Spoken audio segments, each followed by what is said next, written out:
Would you marry a woman everyone else calls a burden? That's the question that set fire to half the internet the day our wedding photo hit TikTok.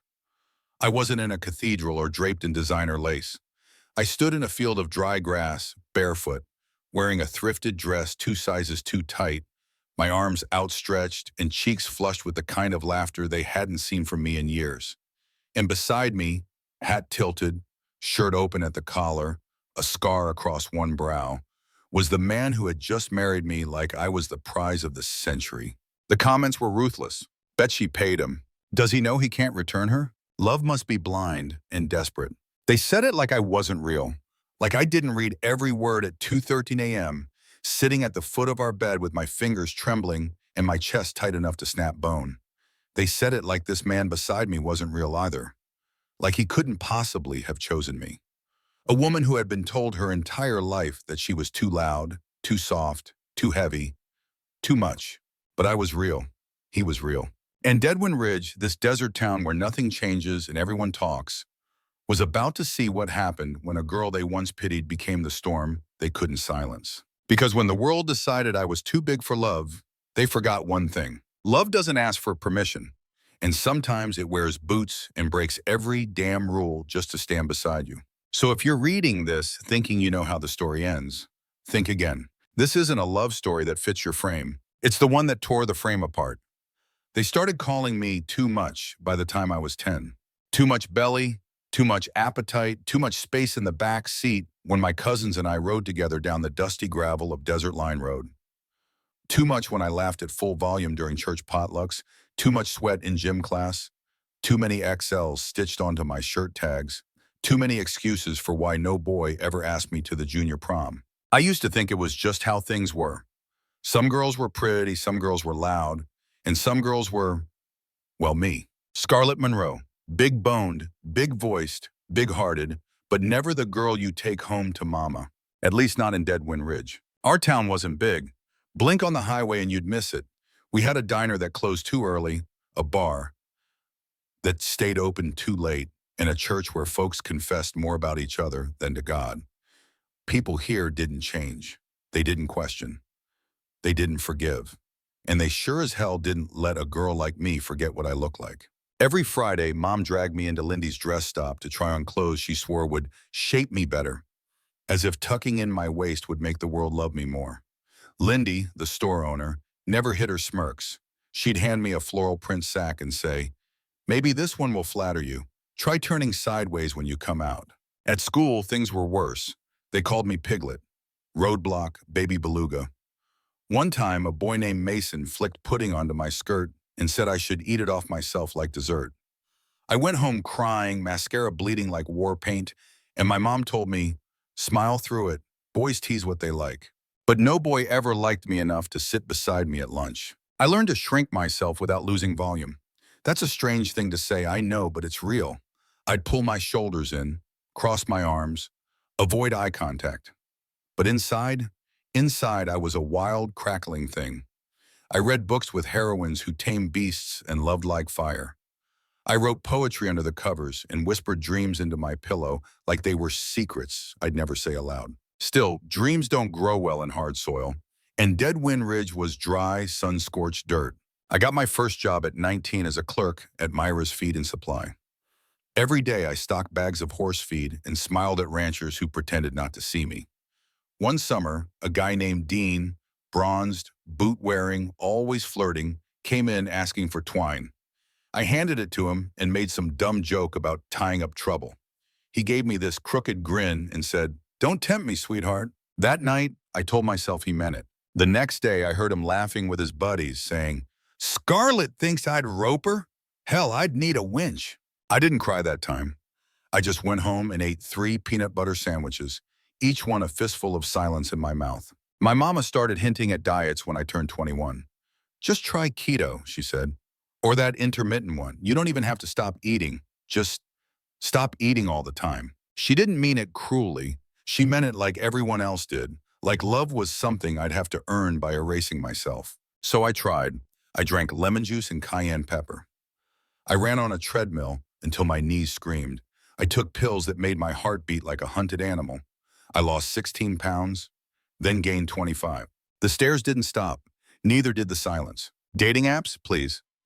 My inbox was either ghost town quiet or full of men asking if I was into humiliation. One guy messaged, "How much do you weigh? Be honest." I blocked him. Another said, "You look like you'd cuddle good."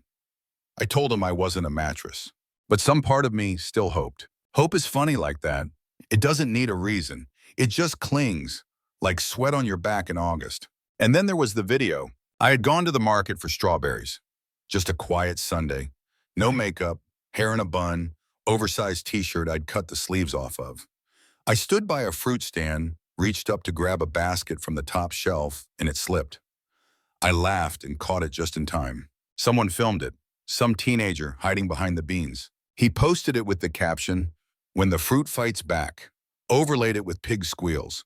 By Monday, it had over 300,000 views. By Wednesday, someone recognized me. By Friday, strangers were messaging me on Instagram. Some told me to kill myself. Others said they admired my confidence. I wasn't sure which was worse. I deactivated my accounts. I didn't leave the house for 6 days. But you can't hide in a town like Deadwind Ridge. Gossip here moves faster than tumbleweed in a sandstorm. The girls at the diner were whispering. The preacher's wife asked if I was okay since the internet thing. One old man smirked and said, "Don't worry, Scarlett. At least folks know your name now." They always knew my name. They just never said it with kindness. When I turned 25, my aunt threw a birthday dinner. Only family. And by family, I mean half the town. Cousins I hadn't seen in years. Uncle Pete, who always called me Tank. My mom fussed with my hair and told me to wear something flowy but structured. I wore black. We sat around a long table at the Barrel House Grill, pretending to be normal. Someone brought up marriage. Someone else brought up debts. The mood shifted. Glasses clinked. Someone mentioned Blake Caldwell.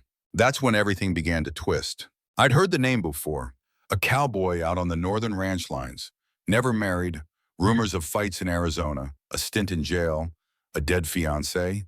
A haunted house. A gunshot wound. All gossip. All hearsay. But that night he became a solution. "I'm just saying," my cousin Sam drawled. "Blake's got that land and no woman. Scarlett's got, well, time. We make a few calls, he gets a wife, she gets a home, and the family gets that loan cleared."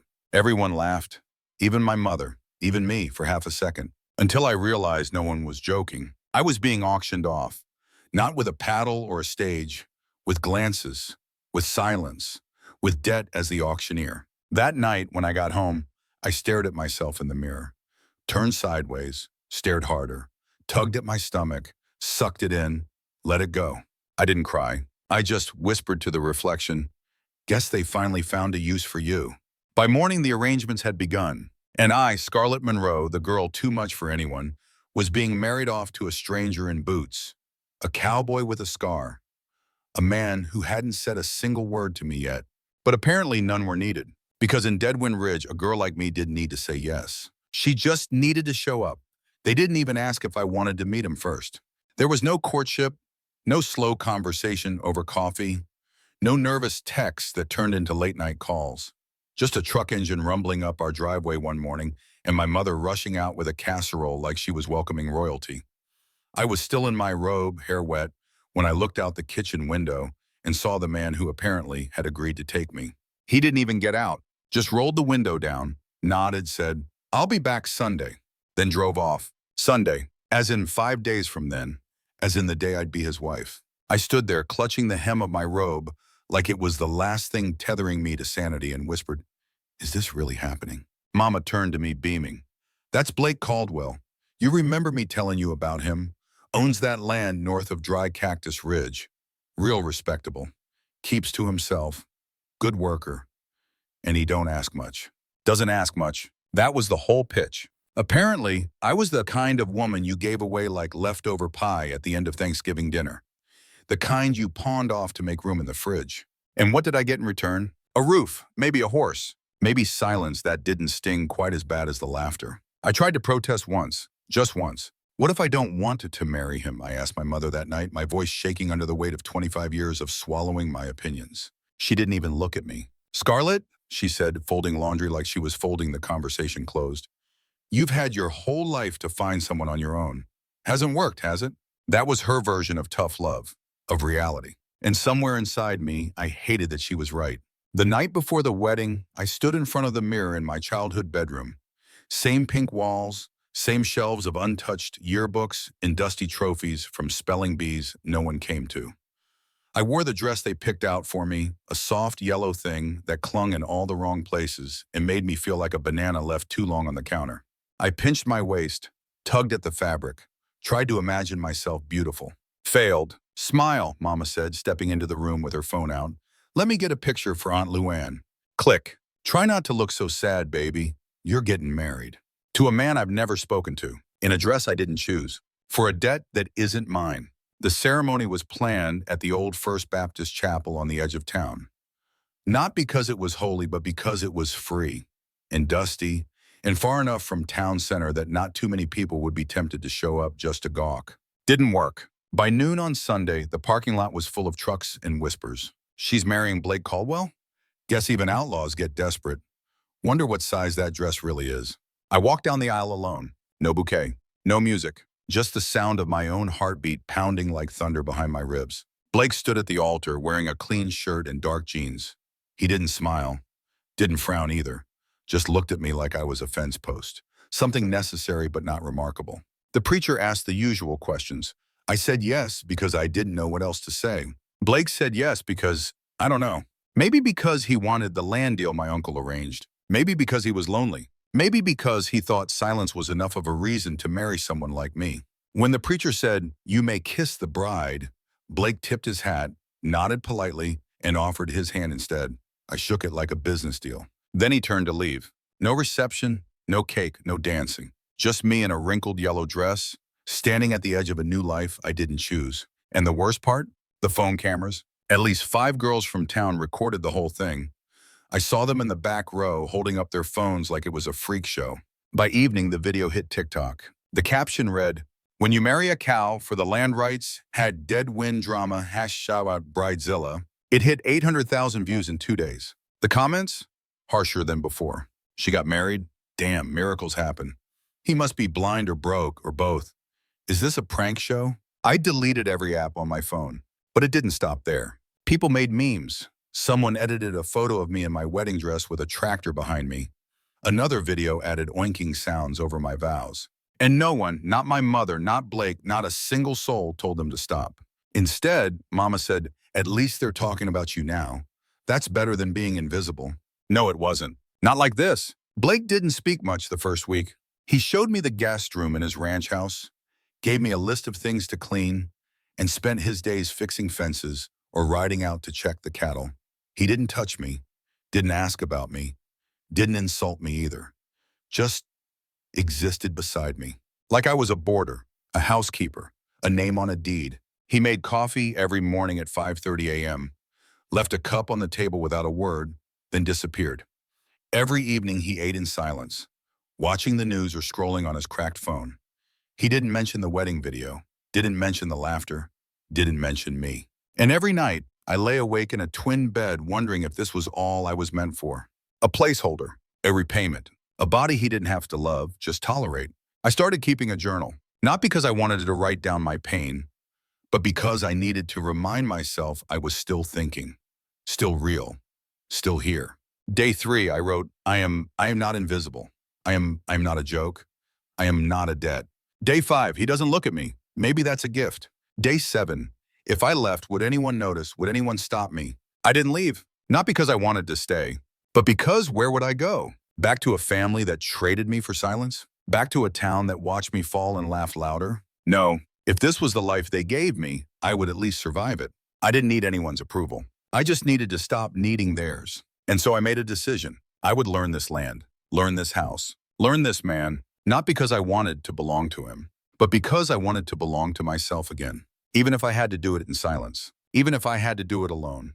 The morning he spoke to me, really spoke to me, was the day the old barn nearly burned down. I was on the back porch, sweeping dust off the steps, same as I did every morning since the wedding. The wind had kicked up overnight, leaving everything covered in that fine red powder that sticks to your throat and clothes like guilt. I hadn't seen Blake since dinner the night before. He'd eaten in silence, nodded at me once, then gone out to fix something with the cattle. That was his rhythm: work, eat, vanish. I was part of the landscape, like the boots by the door or the rusted windmill groaning in the field. Then came the smoke. It rose in thin spirals from the west field. At first, I thought maybe it was just dust catching sunlight, but the smell hit me fast. Dry hay, old oil, fire. I dropped the broom. By the time I rounded the corner barefoot, the old equipment barn was billowing smoke like a dragon's throat. Flames licked out between the slats, hungry and fast. I froze for half a second, stupid with panic. Then I ran. I didn't yell for help. There was no one to hear. Blake was God knew where. I grabbed the hose, turned the spigot so hard it squealed, and sprayed wildly, the water pressure too weak, the wind too strong. I didn't know what I was doing, just that if this place burned down, I'd be blamed. Somehow. Again. Then boots behind me. A hand snatched the hose from mine. Blake. He didn't say a word, just aimed the stream like he'd done it 100 times. Which maybe he had. He was wearing just jeans and a white undershirt soaked to the skin, his jaw clenched, eyes scanning the fire like he could command it down by will alone. He got it out. Took 20 minutes, 2 shovels, and a whole lot of shouting I didn't understand. But when the smoke finally thinned and the heat backed off, he turned to me. "You all right?" I stared at him, breathless. I hadn't heard his voice in days. Yeah, I think so." His gaze dropped to my feet. "You're barefoot." I blinked. "Yeah." "You burned?" I shook my head. "Just dirty." He nodded once. "Get inside, clean up. I'll take care of the rest." I should have obeyed, should have turned and gone back to my quiet kitchen and my quiet corner. But something in me cracked. "No," I said. He looked up, surprised. "I want to help." "You already did." "No, I mean," I took a breath. "I want to help with this place, with the ranch, not just sweep porches and wash dishes." He raised a brow. "You know ranch work?" "No, but I can learn." He stared for a moment longer, like he was deciding whether or not to laugh. He didn't. Instead, he nodded. "Tomorrow, sunrise. You want in? Be ready." Then he walked away. That was the beginning. The next morning, I was up before the rooster. I wore old jeans I'd never dared leave the house in, boots my uncle had outgrown years ago, and a flannel shirt tied tight at the waist. I braided my hair back and rubbed dirt on my hands before I even stepped outside. Like war paint, Blake was already saddling the horses. He tossed me a helmet. "You ever ridden before?" "Nope." He adjusted the strap himself. His fingers were calloused, rough, but gentle. "All right then, first lesson, don't die." That made me laugh. He smirked. Just a flicker, but it was the first crack in the wall. The horse was named Dusty, big, brown, and smarter than I expected. The first time I tried to mount, I slipped and hit the ground flat on my back. Blake didn't reach for me, didn't coddle, just said again. I got up, tried again, failed again. The fourth time I made it, wobbly, wincing, but upright. Blake stood beside me and said, "You've got grit. That's more than most." It was the first compliment I'd had in years that didn't sound like a backhanded slap. We rode in silence that morning. Just the creak of saddle leather, the crunch of hooves. My thighs burned, my hands blistered, and my heart beat louder than any gallop. I felt like I'd stepped into someone else's skin. And Blake, he watched me. Not like a man judging a body, but like someone trying to understand a puzzle. That afternoon, he handed me a wrench. "You're fixing the gate," he said. "I'll talk you through it." I didn't expect the lesson. I expected dismissal. But he sat beside me for over an hour, patient, explaining the bolts and hinges, what held and what didn't.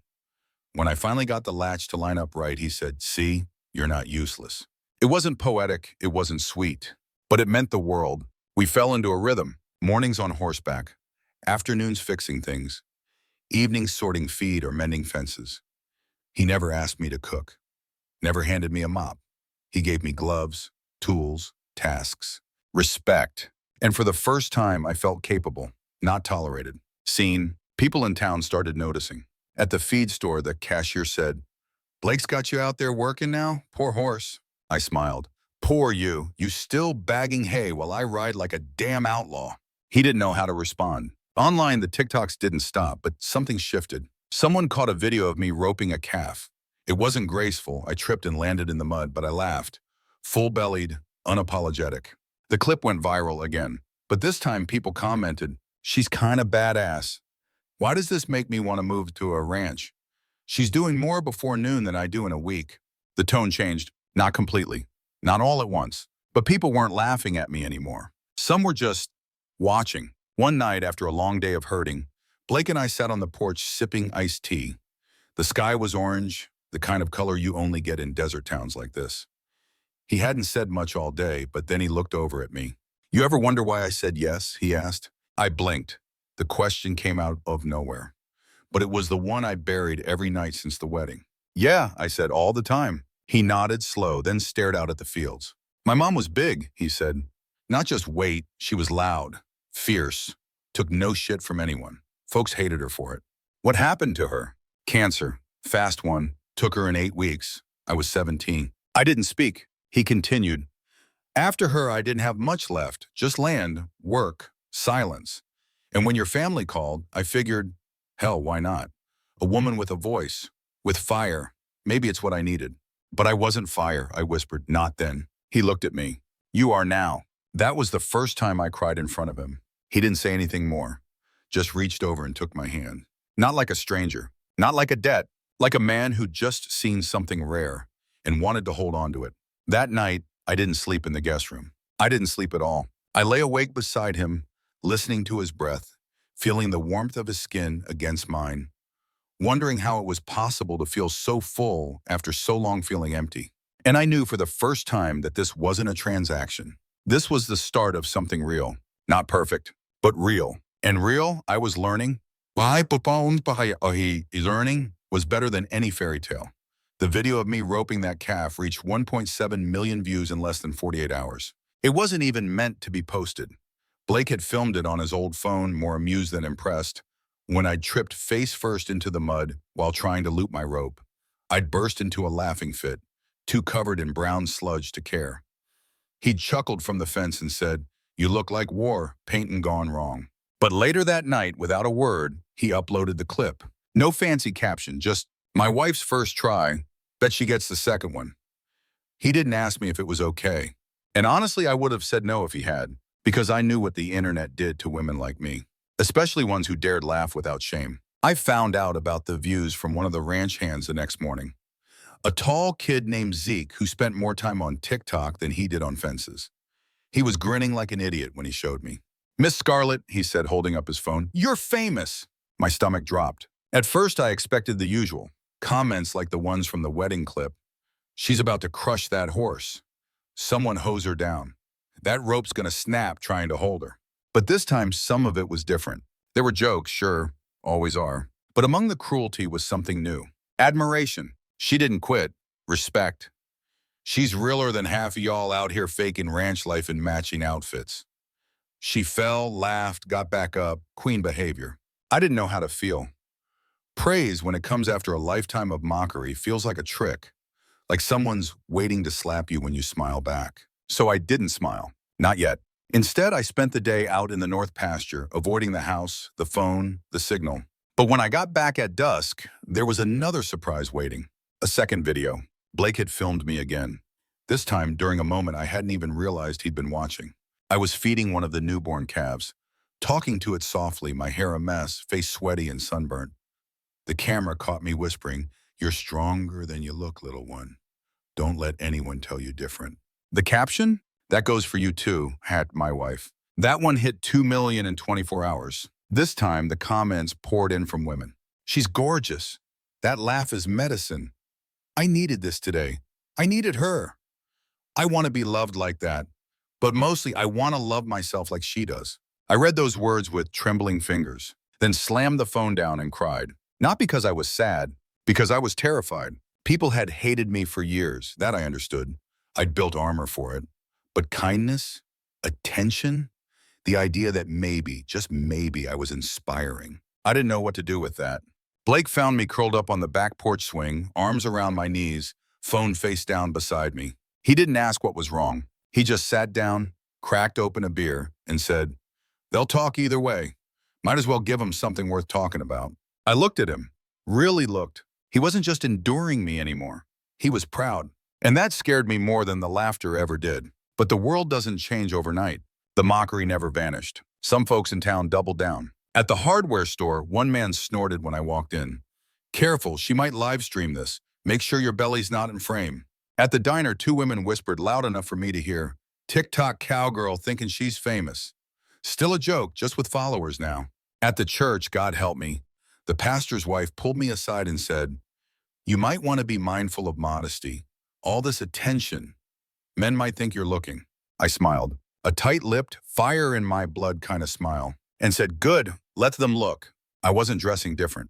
I wasn't hiding. I wore the same jeans, same flannel, same boots Blake gave me on our first ride together. But now I wore them like a banner. Not as the fat girl, pretending to be a cowgirl, as the woman who was one. Every time Blake posted another clip, me fixing the corral gate, me roping my second calf, successfully, thank you very much. Me dancing in the kitchen while cooking fried okra, it gained more traction. We didn't chase the attention. It chased us. Brands reached out. Some small Western gear company offered me a free pair of boots. A podcast invited me to talk about confidence in marriage. Confidence. That word echoed in my mind like a lie someone dared me to believe. Because even though the world was changing around me, inside I still doubted. One night I stood in front of the bathroom mirror, staring at my reflection in a tank top and pajama shorts. My thighs touched, my belly curved, my arms were round. Blake came in behind me, shirtless, towel around his neck, and caught me staring. You seeing what I see, he asked. I don't know what you see. He stepped closer. I see the woman who fixed my fence better than my foreman, who rides a horse like she was born on it, who feeds calves at 4 a.m. and still has time to laugh like a thunderstorm. I turned away. Stop, don't flatter me. He gently grabbed my arm, turned me back. This ain't flattery, Scarlett. This is fact. You're the one who doesn't see it yet. I didn't answer. I couldn't, because for the first time I wanted to believe him. Desperately. But believing meant unlearning 25 years of shame. So I started small. The next day I posted my own video. Me. Just me. Sitting on the porch swing, hat on my lap, hair wild. I looked into the camera and said, they used to say I was too much, too loud, too heavy, too everything, but maybe too much is just enough when it's in the right hands. I hit upload before I could chicken out, and that's when everything exploded. 50,000 likes in an hour, 100,000 the next. Duets, stitches, reaction videos, women crying, laughing, nodding, men too. You just healed something in me. My daughter needed to hear this. I've never loved a stranger this fast. People called me brave, but I wasn't brave. I was just finally tired of pretending to be small, of apologizing for existing. I still wasn't ready to be famous, but I was done being invisible. And Blake, he watched it all with that quiet smile of his, like he'd seen this version of me before anyone else ever had. Like he'd known this was coming. And that night, when I crawled into bed beside him, tangled in warm cotton sheets, in the scent of leather and hay, he pulled me close and whispered, "You're not thunder anymore, Scarlett." I blinked sleepily against his chest. What am I? He kissed my forehead. You're the whole damn storm. The first time I truly believed I could be more than what the world made of me was in the middle of a thunderstorm. Not a metaphor. A real, rattling, bone-shaking storm that came rolling over Deadwind Ridge like an old war god hell-bent on tearing down anything that didn't belong. The kind that makes the ground shudder, the horses scream, and the sky bruise itself black. It rolled in at twilight, just as I was mucking out the stalls and Blake was checking the south fence. The wind screamed so loud it could have been a woman scorned. I remember standing there, pitchfork in hand, mud soaking through my boots, and looking out toward the house as the clouds cracked open. For a brief second, lightning lit up the land, and I saw myself reflected in the storm door window, strong, wild-haired, caked in sweat and dirt and power. I didn't look like the Scarlett who once cried in department store dressing rooms. I looked like someone who could survive. Blake burst through the barn doors seconds later, yelling something about the roof. He was soaked, shirt clinging to his chest, hat long lost to the wind.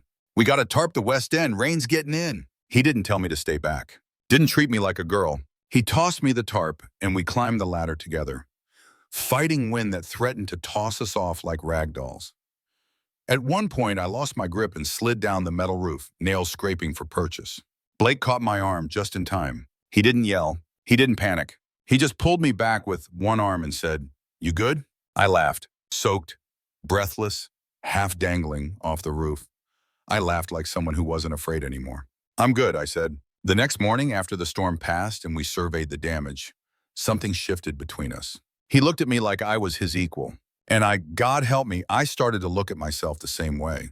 We worked ours side by side all that week, rebuilding the shed, clearing the fence line, nursing the animals spooked by thunder. He taught me how to knot rope properly, how to listen to the wind for signs of a shift in weather, how to trust a horse's instincts before my own. He also started watching me more, not just glances, long looks, quiet ones, like he was seeing the outline of a truth he'd always suspected but hadn't dared speak aloud.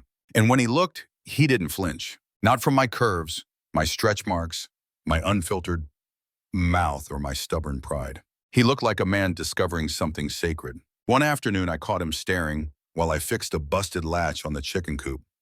I had my hair tied up with a bandana, face streaked with sweat, arms flexed against the sun. "What?" I asked, grinning. He shrugged, leaning against the fence. "Just never thought a woman could outwork 3 ranch hands and still look like sunrise." I rolled my eyes. "You're full of shit." "Sure," he said, smiling, "but I'm also right." I didn't know what to do with that. Compliments used to feel like traps, sugar-laced insults waiting to detonate. But from Blake, they felt like mirrors. Truths I hadn't dared believe reflected right back at me. And the more he said them, the more I began to whisper them to myself. "You're strong. You're beautiful. You belong." For the first time in my life, I didn't need the internet to validate me. I didn't need followers or filters or shares. The screen didn't define my worth. The dirt on my hands did. The blisters on my palms. The ache in my back after 12 hours of real, gritty, purposeful work. But outside our little world, the mockery still came. Especially in town. People watched Blake and me like we were a sideshow. At the general store, a woman pointed at my jeans and muttered, "Don't they make those in her size?" At the gas station, a man asked Blake, "You training her or dating her?" Blake didn't say a word. He just walked up to the guy, looked him dead in the eye and said, "She's my wife. Say it again." The man laughed. Blake didn't. He stood there calm as sunrise, waiting. Eventually, the man looked away. That silence spoke louder than fists. Back at home, Blake didn't bring it up. He didn't have to. He just held my hand longer that night, pressed his lips to my shoulder as I lay curled up against him, and whispered, "You don't owe anyone an explanation for being exactly who you are." But it still hurt, because no matter how strong you become, the sting of rejection never fully fades. I didn't cry in front of Blake, not that time, but I did the next day in the hayloft. I sat with my knees pulled to my chest, the smell of horses thick around me, tears sliding down my face before I could stop them. I wasn't crying because of the insult. I was crying because I was tired of having to prove myself. Tired of fighting for space in a world that never wanted to give it. Tired of loving myself with one hand while the other still held old wounds. That's when I heard the ladder creak. "Blake." He climbed up, sat beside me without a word, and waited. After a minute, he said, "When my dad died, I was 15. Everyone in town said I had to man up, that I had to take over the ranch, make the calls, be strong. I did, but I hated every second of it." I looked at him through wet lashes. I kept going because it was the only way I could feel close to him. But not a day went by where someone didn't tell me I wasn't enough. Too soft, too slow, too broken. He reached over and took my hand. "So when I see you get up every damn day, ride horses, break fences, stare down the people who sneer, you think I don't see what that takes?" He pulled me into his chest. "I see everything, Scarlett, and I'm staying because I believe in the woman you already are, not the one the world wants to shrink you into." We sat there until the sun started to fall, the golden light spilling across the hay like a slow apology. That night, we made love for the first time. Not rushed, not desperate, but slow and aching, like two people discovering a home they never thought they'd find. In the days that followed, the online attention grew again. Another video, this time of me teaching a group of little girls how to brush a horse, went viral. The caption read, "She's what little girls should see when they think of strong women." Thousands of comments flooded in, from mothers, from daughters, from survivors of abuse, from men who said, "I see my wife in her, thank you." But one comment stopped me cold. It said, "My ex told me no one would ever love me at my size. Watching you made me believe he was wrong." I printed it out and taped it to the mirror. Not for validation, for a reminder that this wasn't just about me anymore. It never had been. Because every time I chose to show up as I was, flawed, sweaty, laughing, unfiltered. I was giving someone else permission to do the same. And I finally understood. The world didn't need me to be smaller. It needed me to ride taller, to take up space, to kick dust in the face of shame and say, this is who I am. And if they couldn't handle the weight of my presence, then they were never strong enough to carry my story anyway. It started with a letter.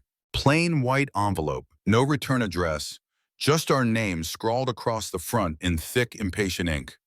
Blake Caldwell and Scarlett Monroe. I found it wedged under the barn door one morning after feeding the horses. The wind had pushed it halfway into the dirt, as if even nature didn't want to be the messenger. I wiped the dust away with my sleeve and opened it, fingers trembling without knowing why. Inside, a single sheet of paper, typed. Mr. Caldwell, it has come to our attention that your current marital arrangement may be in violation of county morality codes and landholder association agreements. This union is under review. If found invalid, your property lease and permit to operate livestock beyond municipal bounds will be terminated. A formal hearing will be held within 14 days. Board of Ethical Standards, Deadwind Ridge. I stared at the paper so long, the words bled together. It wasn't enough for them to mock me. Now they wanted to erase me entirely. I walked into the house barefoot, hands shaking, and placed the letter on the kitchen table like it was a loaded gun. Blake came in 10 minutes later, wiping grease off his hands from the tractor engine. I didn't say a word, just pointed. He read it once, then again. His face didn't change, not even a flicker, until he whispered, they're really doing it. I nodded. They want us gone. No, he said, jaw tightening. They want you gone. I waited for the panic. Waited for the part where he'd say, maybe it's better if we lay low, or let's not cause trouble. But instead, he folded the letter once, calmly, and said, then we make them see what trouble really looks like. That night, we sat side by side in silence, the weight of the town pressing against our windows like a second windstorm. I could feel his anger radiating from his skin, not rage, but the deep, measured fury of a man who's been pushed for years and just decided not to move anymore. The next day, the town made it official. Not just a letter now, a billboard, right outside the city limits, in full view of anyone driving into Deadwind Ridge. Keep Deadwind decent. No more immoral unions. # preserve our values. Underneath, someone had spray-painted a crude caricature of me, round, pig-faced, holding a lasso. I pulled over on the side of the road and vomited. By the time I got home, Blake had already seen it. He didn't say a word, just took off his jacket, loaded the back of his truck with cans of paint, and drove. The next morning, the billboard read, love doesn't need your permission. Shub why be right anyway. No one claimed credit, but the whole town knew. And so did the internet. I uploaded a photo of the new billboard. Just the paint. No faces, no explanations. Captioned it. They tried to shame us. We made art instead. It hit 2 million likes in a day. And then came the visitors. People started driving out from neighboring towns.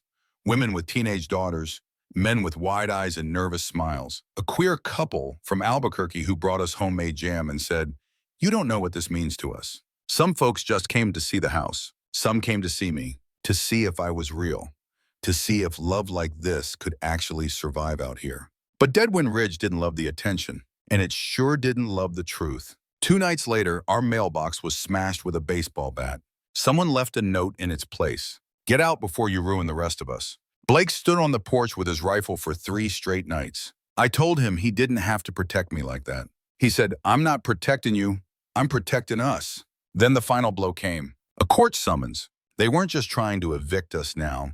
They were trying to annul the marriage, claiming it was fraudulent, that I had misrepresented my intentions, that Blake had been coerced, that I was a publicity-seeking outsider destabilizing moral order.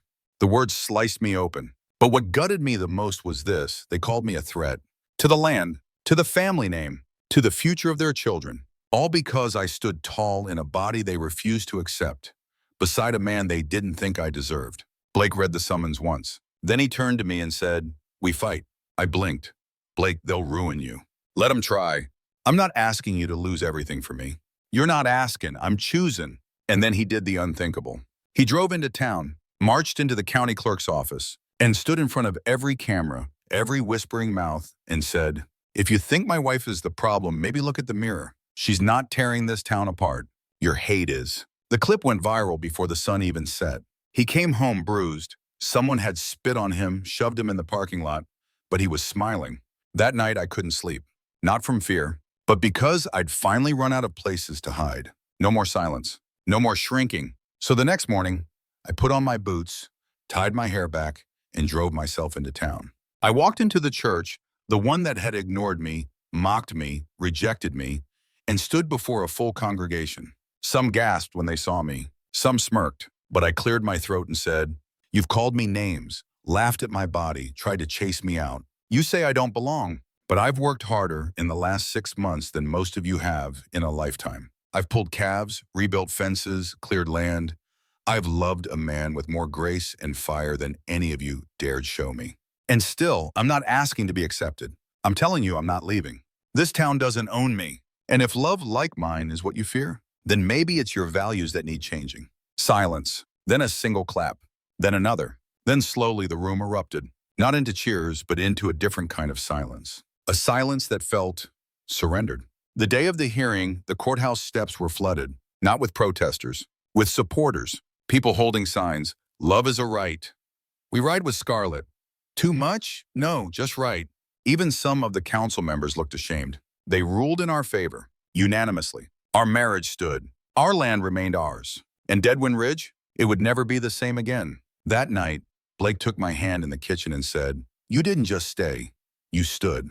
And I looked him dead in the eye and said, "They wanted to tear us apart, but we held tighter," he whispered. Then he kissed me like the storm had never touched us. And maybe, just maybe, it never would again. We didn't win because the town changed. We won because we stopped asking for its permission. After the ruling, the wind in Deadwind Ridge shifted, but not everyone did.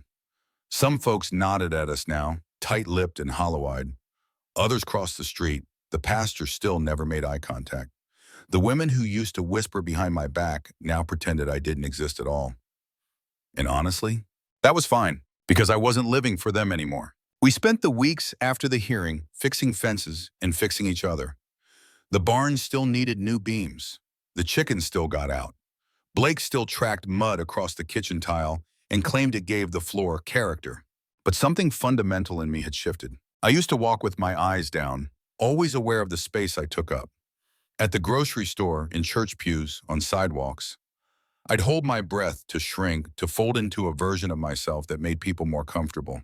Not anymore. Now I walked like a woman who had been called too big, too loud, too everything, and had dared to answer, and what of it? One morning, Blake handed me a sealed box with a crooked smile.